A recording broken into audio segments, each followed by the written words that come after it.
ગુજરાત સરકારે વિદ્યા સહાયકોની ભરતીને લઈને તાત્કાલિક ધોરણે પોતાના મનસ્વી નિર્ણયને બદલવાની ફરજ પડી છે, જેમાં રાજ્યની પ્રાથમિક શાળાઓ તેમજ સરકારી અને ગ્રાન્ટેડ માધ્યમિક અને ઉચ્ચતર માધ્યમિક શાળાઓમાં શિક્ષકોની નિયમિત ભરતી તેમજ જ્ઞાન સહાયકોની નિમણૂક થયા બાદ પણ જગ્યા ખાલી રહેતી હોય તો તે જગ્યા પર વચગાળાની વ્યવસ્થા રૂપે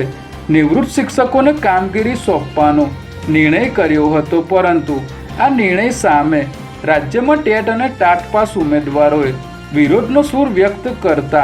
નિવૃત્ત શિક્ષકોની ભરતીના નિર્ણયને રદ કરવામાં આવ્યો છે.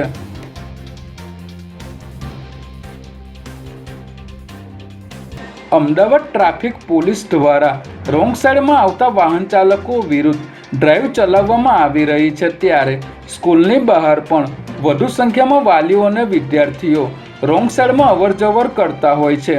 જેને લઈને આજે ટ્રાફિક પોલીસ દ્વારા શહેરની અનેક સ્કૂલોમાં અવેરનેસ કાર્યક્રમ યોજવામાં આવ્યો હતો, જેમાં ટ્રાફિક પોલીસે વિદ્યાર્થીઓને ટ્રાફિક નિયમોની સમજ આપીને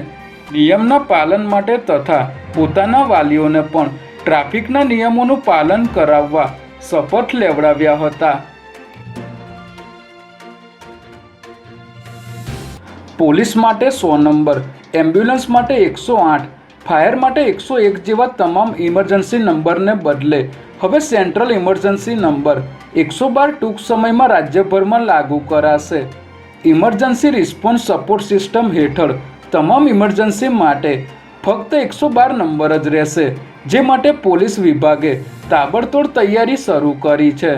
આ માટે પોલીસને ખાસ ડિવાઇસ આપવામાં આવશે, જેથી કોઈ વ્યક્તિ 112 પર ફોન કરશે ત્યારે તેનું લોકેશન મળી જશે અને તેના આધારે મેપથી ત્વરિત સ્થળ પર પહોંચી શકાશે,